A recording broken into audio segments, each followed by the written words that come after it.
Welcome to Invest in Women, the podcast series, your insight into the growing wealth of women and the issues that impact their business and yours. See what happens when you educate, empower, and invest in women. Schwab Advisor Services is proud to support the Invest in Women podcast series and to advocate on the industry's behalf to attract new, diverse talent. Schwab Advisor Services is passionate about supporting independent registered investment advisors with the insights and strategies needed to grow their business. Explore your path to independence at advisorservices.schwab.com. Erin Botsford, thank you so much for being part of the podcast. We really appreciate your time. You know, what my first thing is, because you are somewhat of a pioneer in this business, how did you decide to actually go into it, especially as a woman? Well, that's kind of a funny question or a funny answer. And that is, it took me 11 years and 7 colleges to graduate from college. And because my husband was a military officer and we moved a lot. And so we got back from Germany in 1989, and I went into a stock brokerage firm looking for a job as a secretary, because back then that's about all I could think of to do with my life. And so I had very little confidence, but I walked in and this man said, guess what? I'm going to make you a stockbroker. And I always tell people, I didn't know what a stock was. I never heard of a bond, never heard of a mutual fund, but I'm like, okay. So that's how I got into the business. I just sort of fell into it. What a fantastic opportunity too. And a commentary on that company, right? For giving you that training where, you know, because you're not different from a lot of women even today. They wouldn't know what to do with that. Well, I will say that it was kind of a different era. When I remember coming back from my 6 weeks of training at home office, and the branch manager said, he goes, Erin, I'd really like to see your business plan. Well, I thought, I don't know what a business plan is. And I thought it was interesting. He had never asked any of the guys to see a business plan. But I thought, okay, I went to the library and I looked up what's a business plan, and I came up with one. And I remember giving it to him, and he goes, Erin, I think this is probably one of the best business plans I've ever seen. And the truth was, it was the only business plan he'd ever seen. Right. Because he didn't have to ask the others. No, I know. The guys didn't get asked that question back then. But what was so interesting was he came to me right after the business plan. He had some time to think about it. And believe it or not, he came to me and he said, Erin, I hate to tell you this, but you are a recipe for disaster. And I was like, what? And he said, yeah, you're a recipe for disaster. I said, well, why would you say that? You hired me, you put me through training. And he goes, well, I don't want you to be disappointed when you fail. This is never going to work. I made a big mistake. And I said, well, why do you say that? He goes, well, you're young, you're a female in the South, and that's never going to.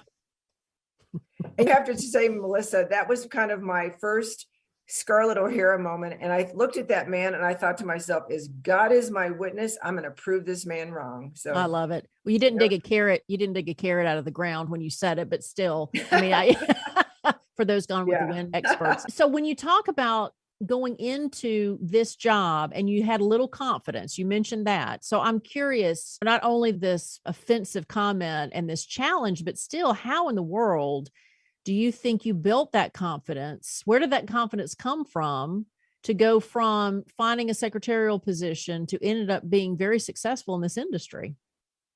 You know, I've been asked that question a lot of times, and I think it's because I was raised in abject poverty, and I bought everything I've ever owned since I was 11 years old. And so for me, failure was not an option. And I always told myself that failure was just not an option. And by hook or by crook, I was going to make it work. And I tell people the story.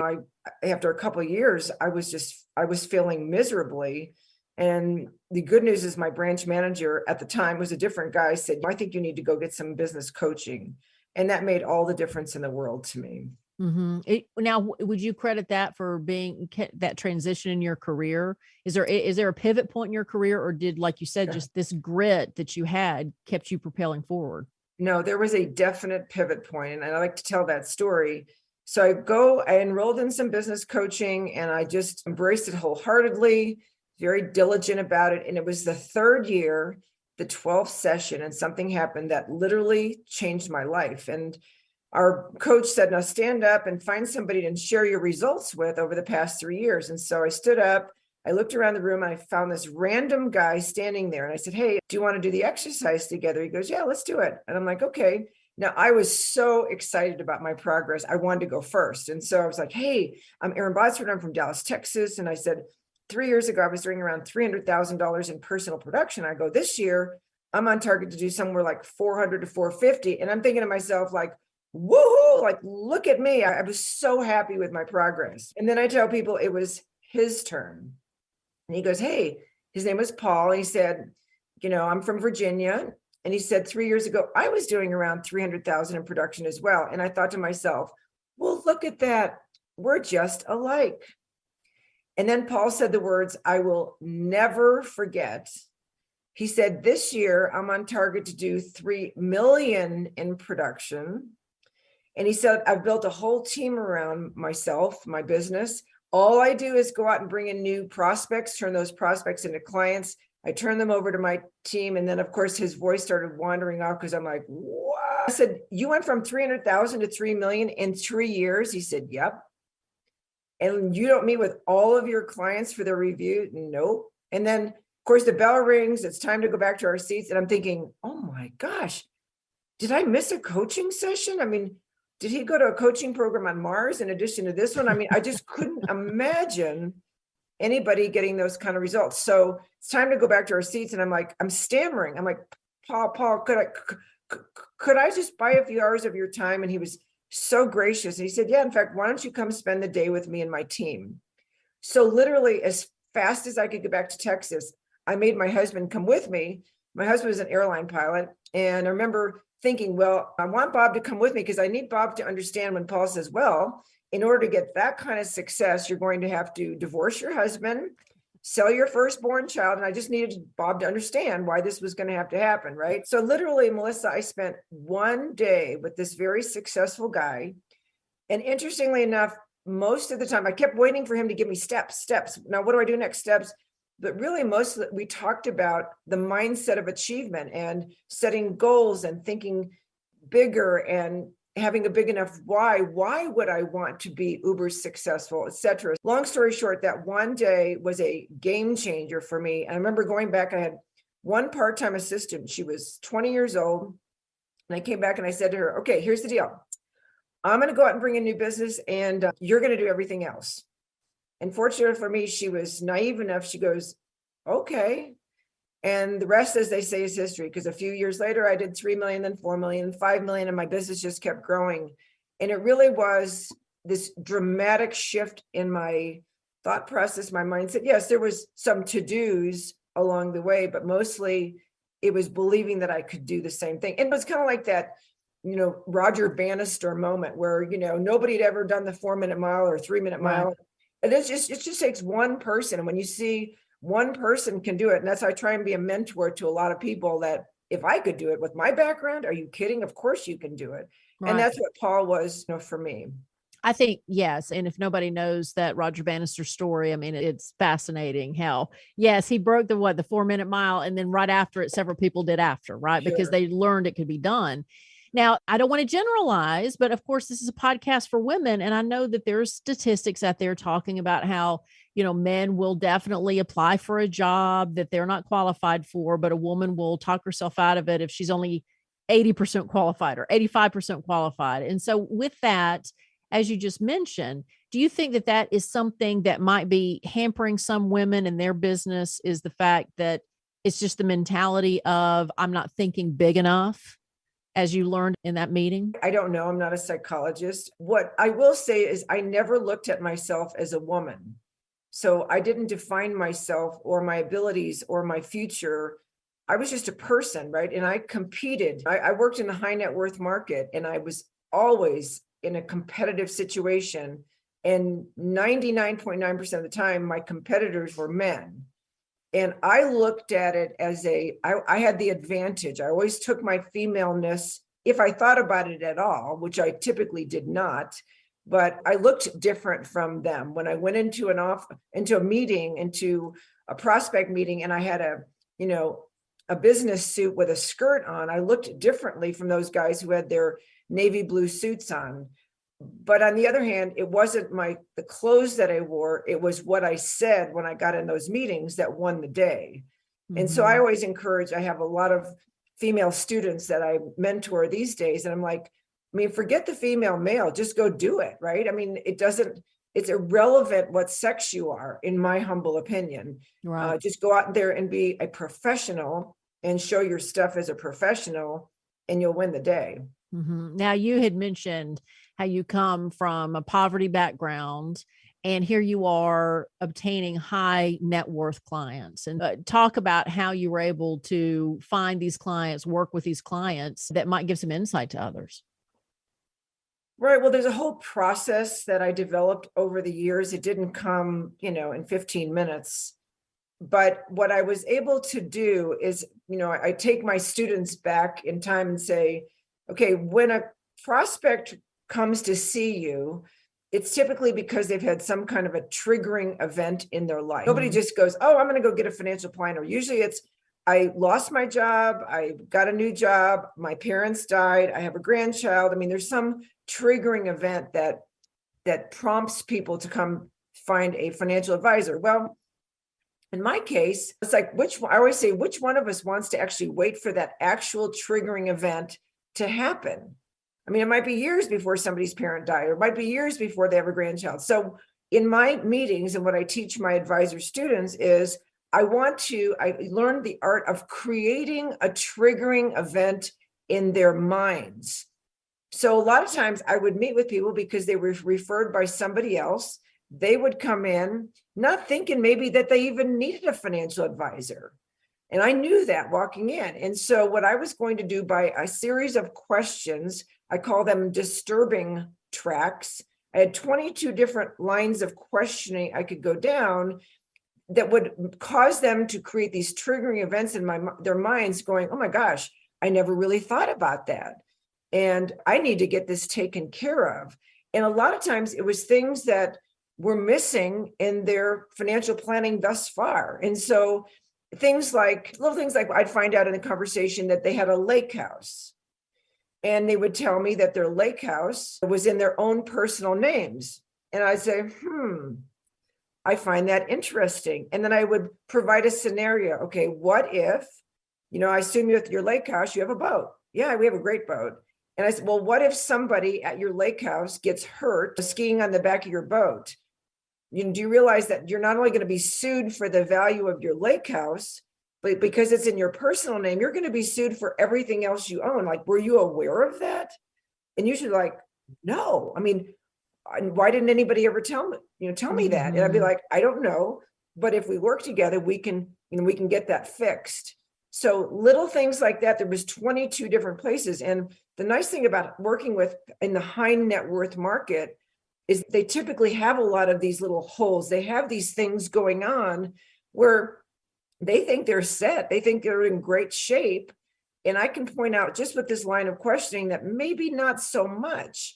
And what it does is it forces them to realize they're vulnerable in some way. And nobody, especially a woman, no couple wants to feel like, oh my gosh, I've worked my whole life. I've amassed this net worth. And because I didn't dot my I's and cross my T's, I could be vulnerable. They don't like that. So I expose the vulnerabilities and I win the case. It reminds me of chess. Every move ahead of time before they can give their answer. And again, it's not a manipulation. It's just like you said, you're exposing something they may not be aware of. But, your claim to fame is to be able to close a prospect in the first meeting. Okay. So here you are in the prep work, like you said, when you meet people and you have this mapped out, these questions mapped out. So explain to people who were like, what? The first meeting? Talk a little bit about that and what it takes. I mean, we've talked about tenacity and grit earlier. Like, it just seems like there's a whole package here that people need to know about when it comes to you. Yeah.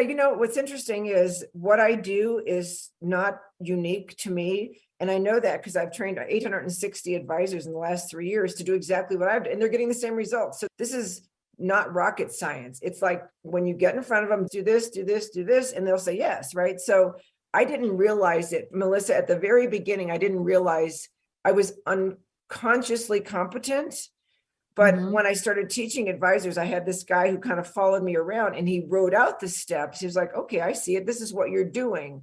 And so it starts though from the very moment that you encounter them. And we had a very specific greeting and seating system. Okay. For instance, you always seat the woman at the head of the table. If there's a husband and wife, you seat the woman at the head of the table. You seat the man on the side of the table when he's looking at you. There's nothing behind him to distract. There's so much psychology. Why do you sit her at the head of the table? Well, there's a lot of psychology around that.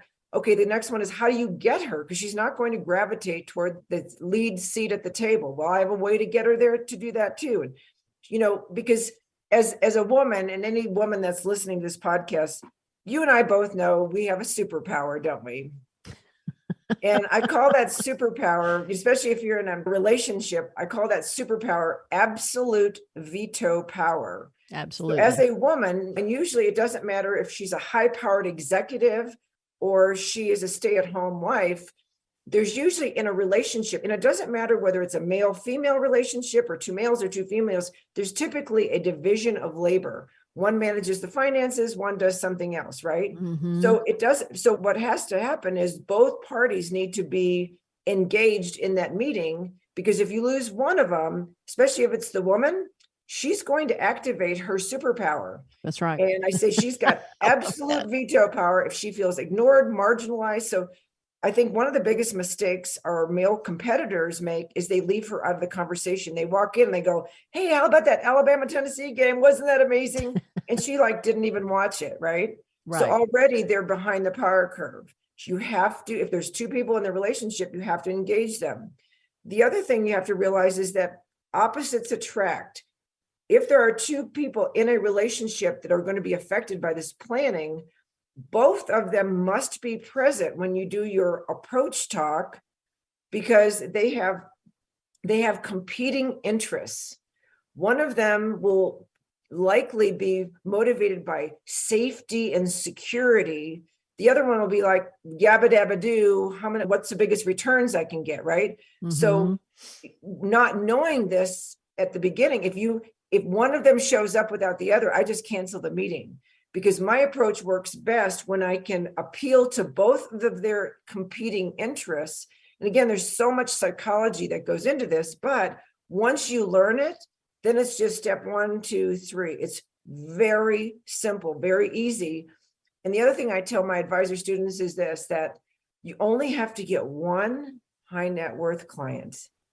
And I show them how to go get that one, because birds of a feather flock together. So a high net worth person, they typically will vacation a certain way, and they know other people who vacation with them. They go out to nice dinners at certain places and they order high dollar wine bottles, right? Mm-hmm. And that's the people they hang out with. So their natural market to refer to you is somebody that looks just like them. So people think, oh, I got to go here or there. No, you just have to get one. And then they start referring their friends. Erin, you've mentioned several times about your training. So let's talk about what you're doing now, because you did sell your business and now you dedicate your time to training other advisors, correct? I do. So what I did was, even before I sold my company, I had kind of worked myself out of a job on purpose. Again, Paul was my mentor, and he's like, I also wanted to make sure that I got the highest price for my company. And I knew that if the company depended on me to show up every day or meet with every client, it would have very little value in the marketplace. So I was very intentional. I teach my students how to be very intentional about sort of working themselves out of a job so that they can get the highest multiple when they're ready to sell. So what happened was, when I worked myself out of a job by 2015, I literally had no role in my company. So I started actually inviting advisors to come to my office. I had a program called Spend the Day. And it was like, you know what? I've learned a few things. I would love to give back to the industry that's allowed me to become successful. And I had between 15 and 20 advisors every quarter for a couple of years just come through my office and have an experience like I had that one day with Paul. And then I realized, after 2 years of this, I realized essentially they all had the same issues. They all had the same questions. So I took the time and effort, 2 years, to create an online program that could be accessed 24/7 for advisors. And now So I've been going 3 years. I've trained right at 860 advisors on how to know, from soup to nuts, every single thing that I did or I touched or I said in my business to go from 0 to Barron's Top 100. And so I do this. I had two purposes. One, I give back to the industry that allowed me, the most unlikely candidate, to be successful in the world. And then I take 50% of the profits. My husband and I support 500 children in the country of Zambia. And so we take 50% of the profits to support orphans. And I tell people, I support 500 children. There's another 1.7 million orphans just in the country of Zambia alone. And I do try and inspire advisors as part of their overall processes to find something or some cause that you care about, become uber successful, because there's a lot of people out there who could use your help. So it's as much trying to inspire them to be all they can be, as much, and they can do that. Revenue solves all problems. And so I try and get them the quickest time possible. My course is 6 months, and in 6 months, they can completely transform their businesses. They can make a ton of money, take a lot more time off, and then take care of the people or causes they care about. I just wrote down revenue solves all problems. That's the truth. Erin, as we close out, like you said, you're dedicated to helping others. And one of the other ways that you were helping those who are listening to this podcast is by your book. So talk about it and who gets it. Sure. I give my book away for free. It's called 7-Figure Firm: How to Build a Financial Services Business That Grows Itself. And all you have to do is go to my website, erinbotsford.com. And you'll scroll around, it'll just say free book, and you can download it. It'll be in your inbox. And you can also find out more about my programs. I do a lot of free webinars and free trainings. Again, I'm all about giving back. And so if I can be of service, they can always contact me too, Erin@erinbotsford.com. And I'm just always willing to help anybody in this business that wants to get ahead. And Botsford spelled Botsford, for correct. those who want to check out the website and reach out to you. Erin, thank you so much. This has been wonderful. Thank you so much for the time. Thanks so much for having me. And thanks for mentioning the Tennessee-Alabama game, because at this taping, it was a fantastic win. All right, Erin, thank you so much. Thank you for listening to Invest in Women, the podcast series. Your insight into the growing wealth of women and how to attract and retain your female clients and help scale your practice. Learn more by subscribing to this podcast or visiting fa-mag.com.